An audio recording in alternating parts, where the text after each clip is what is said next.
కూటమి ప్రభుత్వం 2 సంవత్సరాలు విజయవంతంగా కంప్లీట్ చేసుకున్న దగ్గరకు వచ్చిన సందర్భంగా, అట్లాగే మెంబర్ ఆఫ్ పార్లమెంట్గా మేము ప్రమాణం స్వీకారం చేసి దగ్గర 2వ సంవత్సరం కంప్లీట్ అవుతున్న సందర్భంగా మేమేం ప్రామిస్ చేసాం, మేమేం డెవలప్మెంట్ వర్క్స్లో ఎట్లా పార్టిసిపేట్ చేస్తున్నాం అనేది మీ అందరికీ తెలియదు. మీ ద్వారా మా కాన్స్టిట్యున్సీకి, తర్వాత తిరుపతి కాన్స్టిట్యున్సీకి తెలియజేద్దామన్న ఉద్దేశంతో ఈరోజు మనం ఇక్కడ కలుస్తున్నాం.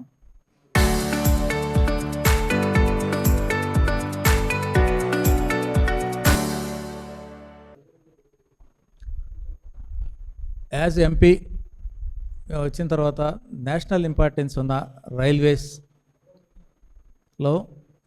ఎంతో కాలంగా పెండింగ్ ఉన్న డబులింగ్ లైన్ మనం పాకాల నుంచి కాట్పాడి వరకు, దాన్ని ఆనరబుల్ సీఎం గారి తోడ్పాటుతో, సపోర్ట్ తోటి రైల్వే మినిస్టర్ గారిని మనం రిక్వెస్ట్ చేసి దాని శాంక్షన్ తెప్పించుకోగలము. అది ఇప్పుడు డిపిఆర్ స్టేజ్లో ఉంది.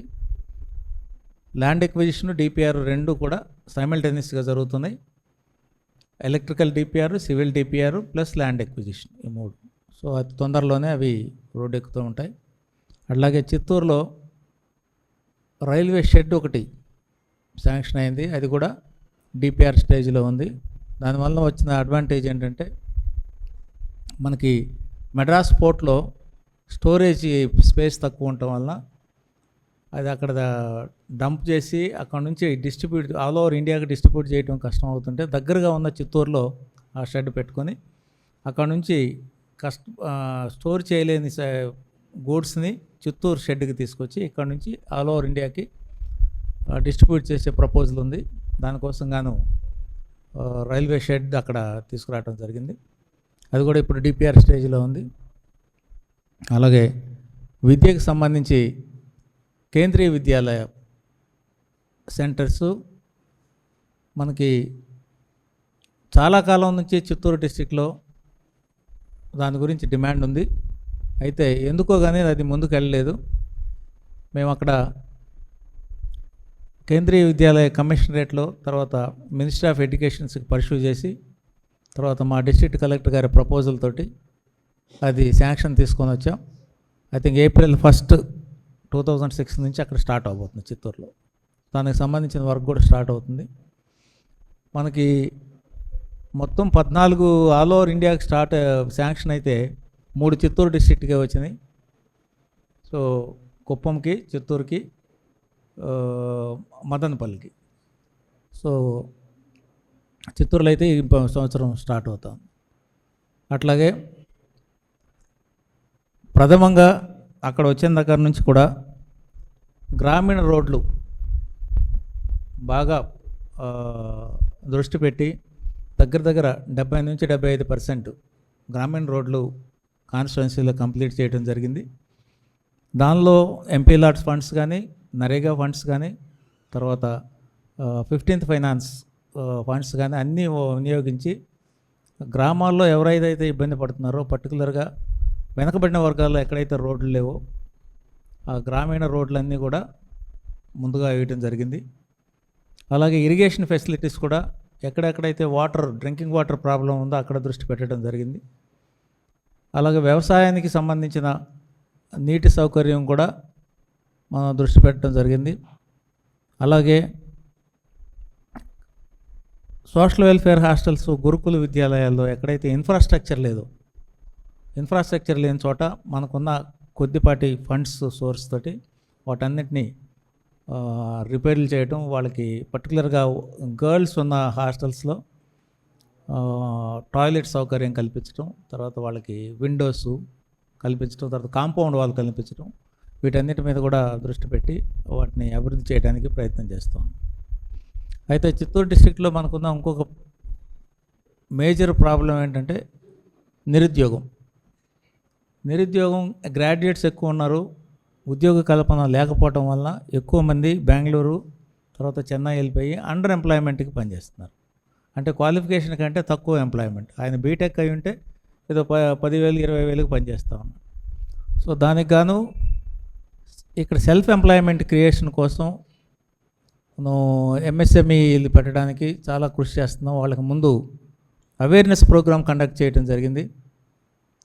సెంట్రల్ గవర్నమెంట్ ఎంఎస్ఎంఈ డిపార్ట్మెంట్ ద్వారా, ఇక్కడ విజయవాడలో గ్రామోద్యోగ డిపార్ట్మెంట్ ద్వారా వాళ్ళందరినీ తీసుకొచ్చి ఒక నెల రోజులు అడ్వర్టైజ్మెంట్ ఇచ్చి డిస్ట్రిక్ట్లో ఉన్న వాళ్ళందరినీ కూడా ఒక డిస్ట్రిక్ట్ కన్వెన్షన్ సెంటర్ లాగా తీసుకొని 2,000-3,000 మందిని, నిరుద్యోగ యువతని, వాళ్ళకి ఏ విధంగా అవకాశాలు ఉన్నాయి, తర్వాత ఏ విధంగా వాళ్ళు ఎంఎస్ఎంఈ డిపార్ట్మెంటు ఫైనాన్స్ చేయగలదు, తర్వాత సబ్సిడీస్ ఏమున్నాయి, ఇవన్నీ అవేర్నెస్ ప్రోగ్రామ్ పెట్టడం జరిగింది.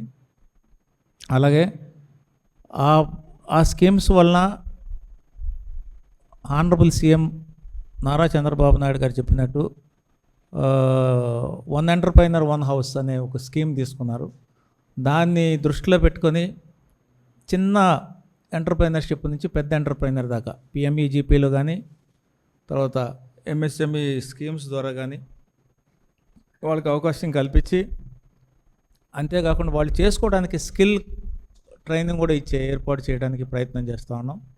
సో అది చేస్తే ఇప్పటికీ వాళ్ళు ముందుగా ఎక్స్ప్రెస్ చేసిన ఇబ్బంది ఏంటంటే, ఇది ఆన్లైన్ ప్రోగ్రామ్స్ కాబట్టి రూరల్లో, గ్రామీణ ప్రాంతాల్లో ఆన్లైన్ చేయడం కష్టంగా ఉంది అని అంటే, మనం కలెక్టర్ గారిని రిక్వెస్ట్ చేసి దగ్గర 60 మెంబర్స్ని వాళ్ళకి ఫెసిలిటేటర్స్గా పంపించాం.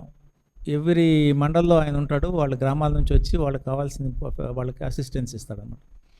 ఆ విధంగా చేస్తే చాలా అప్లికేషన్ ఫైల్ అయినాయి, బ్యాంకుల్లో కొన్ని శాంక్షన్ అయినాయి, కొన్ని వాళ్ళు క్రిసిల్ స్కోర్ అని అదని కొన్ని పెండింగ్ పెట్టారు, మేము పర్సూ చేస్తున్నాం. సో చాలా వరకు వాళ్ళకి ఎంప్లాయ్మెంట్ ఇక్కడే డిస్ట్రిక్ట్లోనే క్రియేట్ చేసుకోవడానికి ప్రయత్నం చేస్తూ ఉన్నాం. ఈ విధంగా అభివృద్ధి కార్యక్రమాలను చేస్తూ ఉన్నాం. అట్లాగే స్టేట్ గవర్నమెంట్కి సంబంధించి చూస్తే మీరు గమనిస్తూ ఉంటే సూపర్ 6 అని మనం సంక్షేమ పథకాలు చాలా చెప్పాం. ఆ సంక్షేమ పథకాలన్నీ ఫుల్ఫిల్ చేయడం జరిగింది. మనకి ఇప్పుడు ఆర్టీసీలో ఉమెన్కి ఉచిత ప్రయాణం చేయడం జరిగింది, సిలిండర్స్ స్టార్ట్ అయిపోయింది. తర్వాత రైతు భరోసా,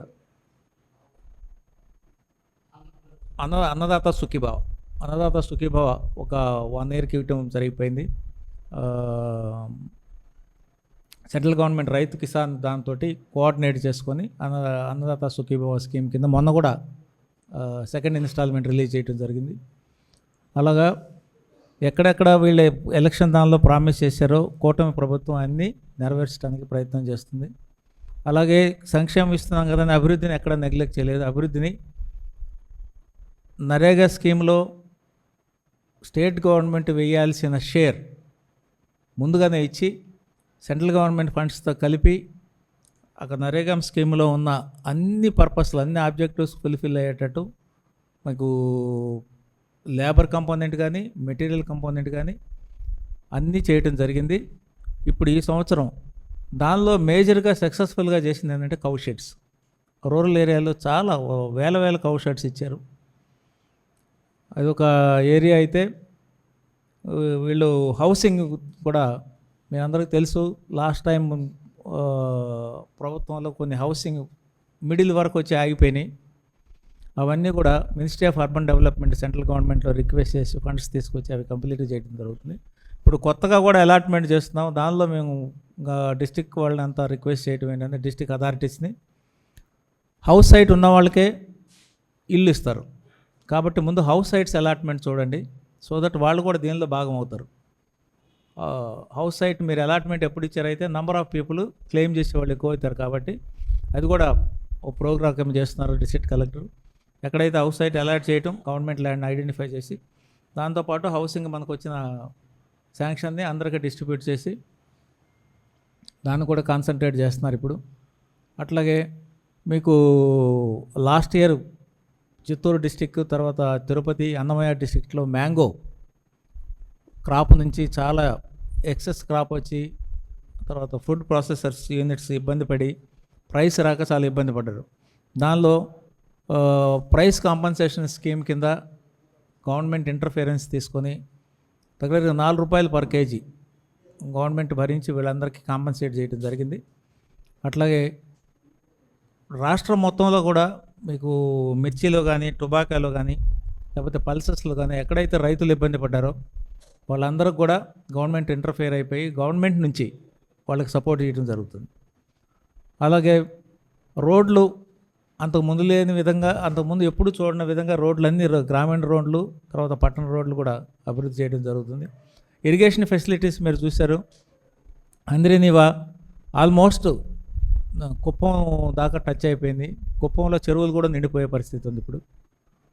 ఇంకా మధ్య మధ్యలో ఎక్కడెక్కడైతే దారిలో ఉన్నాయన్నీ కూడా చెరువులు నింపుకొని దానివల్ల గ్రౌండ్ వాటర్ ఇది పెరుగుతుంది, కెపాసిటీ పెరుగుతుంది. అట్లాగే ఉన్న వాటర్ను కూడా డ్రింకింగ్ వాటర్కి పనికొస్తుంది, వ్యవసాయానికి కూడా పనికొస్తుంది. సో ఈ విధంగా గవర్నమెంట్ కూడా అభివృద్ధి సంక్షేమం రెండు కళ్ళుగా చూస్తూ ముందుకు తీసుకుపోతూ ఉన్నారు. సో ఇంకా ఎడ్యుకేషన్ పరంగా చూస్తున్నాం. అంతకుముందు కొన్ని లక్షల మంది గవర్నమెంట్ స్కూల్స్ నుంచి ప్రైవేట్ స్కూల్స్కి వెళ్ళడం జరిగింది. ఇప్పుడు నారా లోకేష్ బాబు గారి ఆధ్వర్యంలో ఎడ్యుకేషన్ మినిస్టర్ దాన్ని కిందకి వాళ్ళని ఎక్కడ వెనక్కి తీసుకురావడానికి ప్రయత్నం జరుగుతుంది. చాలామందికి ఫెసిలిటీస్ ఇస్తున్నారు. తర్వాత గవర్నమెంట్ స్కూల్ని స్ట్రెంగ్తన్ చేయడానికి ప్రయత్నం జరుగుతుంది.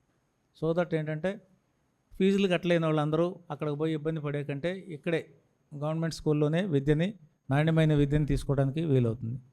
అలాగే నేషనల్ హైవే అథారిటీ ఆఫ్ ఇండియాకి ఉన్న ప్రాజెక్ట్స్ అన్నిట్లో ఎక్కడైతే మీరు రోడ్లు వేసినప్పుడు సర్వే లోపం వలన కానీ ఏదన్నా కానీ విలేజెస్ని 2 భాగాలుగా విభజించబడ్డాయి. అట్లాగే ఒక గ్రామంలో ఉన్న పొలాలను కూడా మధ్యలో నుంచి రోడ్డు తీసుకోవడం జరిగింది. అక్కడ వాళ్ళు అండర్ పాస్లు ఇవ్వలేదు. ఎక్కడైతే రిక్వెస్ట్లు వచ్చినాయో చిత్తూరు డిస్ట్రిక్ట్లో కానీ చంద్రగిరి కాన్స్టిట్యున్సీలో కానీ మనం ఉన్న ప్రాంతాలన్నింటిలో మేము అక్కడ roads and buildings minister Shri Gadkari గారి దృష్టికి తీసుకెళ్ళి ఇమీడియట్గా రెక్టిఫై చేయడం జరుగుతుంది.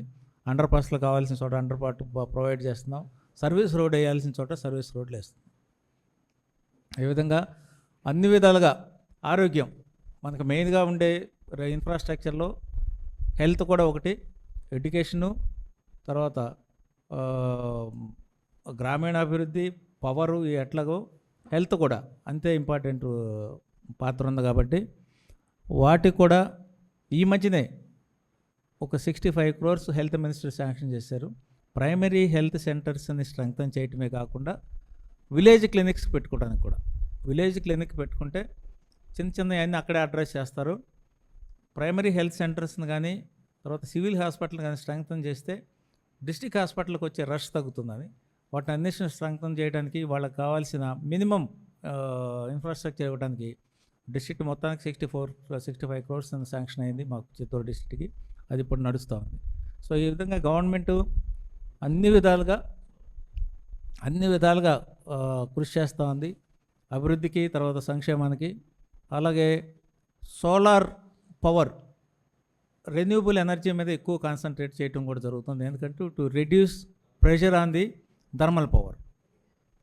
థర్మల్ హైడ్రో పవర్ మీద రెడ్యూస్ చేస్తే ప్రతి ఇంటికి కూడా సోలార్ పెట్టుకుంటే డొమెస్టిక్ సెంట్రల్ గవర్నమెంట్ స్కీమ్ కూడా ఉంది. సెంట్రల్ గవర్నమెంట్ స్కీము దగ్గర వాళ్ళు ఇప్పుడు 1 కోటి ఇళ్ళకి స్కీమ్ సోలార్ యూనిట్లు పెట్టుకోవడానికి సబ్సిడీ కూడా ఇస్తుంది. దాన్ని కూడా మన స్టేట్ గవర్నమెంట్ ఇమీడియట్గా దాన్ని టేకప్ చేసి విలేజెస్ అడాప్ట్ చేసుకొని ప్రతి ఇంటికి కూడా షెడ్యూల్ క్యాస్ట్ అయితే 100% గవర్నమెంట్ సబ్సిడీ ఇస్తుంది. బీసీస్కి అయితే 75% ఇస్తుంది. మిగతా వాళ్ళకి 50% సబ్సిడీస్ ఇస్తే వాళ్ళకి పెట్టుకుంటే వీటి మీద బడ్డెన్ తగ్గేటట్టు పవర్ ఫ్లక్చువేషన్స్ లేకపోతే పవర్ షార్టేజెస్ లేకుండా ఉండడానికి అది కూడా ఏర్పాటు చేస్తుంది. ఈ విధంగా కూటమి ప్రభుత్వం దానిలో ఉన్న మేము ఎంపీస్ ఎమ్మెల్యేలు అన్ని విధాలుగా రాష్ట్రాన్ని అభివృద్ధి చేయడానికి సంక్షేమం గాడి తప్పకుండా ఉండడానికి ప్రయత్నం చేస్తూ ఉన్నాము. ఇవన్నీ మీ అందరి ద్వారా పంచుకోవడానికి ఈరోజు మనం కలిసాం. మరి ఒకసారి మీ అందరికీ కృతజ్ఞతలు. ఇక్కడ మేము వచ్చినందువల్ల thank you very much. MP lots per సంవత్సరం ఎంపీకి 5 కోట్లు వస్తుందండి. ఈ గత 2 సంవత్సరాల్లో 10 కోట్లు వచ్చింది. 10 కోట్లు చిత్తూరు డిస్ట్రిక్ట్లోనే వాడటం జరిగింది. ఫస్ట్ సంవత్సరం 98 వర్క్స్ చేసాం. ఈ సంవత్సరం కూడా ఆల్మోస్ట్ 100 వర్క్స్ ఇచ్చాం. పోయిన సంవత్సరం వచ్చినవన్నీ కంప్లీట్ అయిపోయి యూటిలైజేషన్ సర్టిఫికేట్స్ కూడా రిసీవ్ చేసుకున్నారు. ఈ సంవత్సరం కొన్ని అయిపోయినాయి, కొన్ని ప్రోగ్రెస్లో.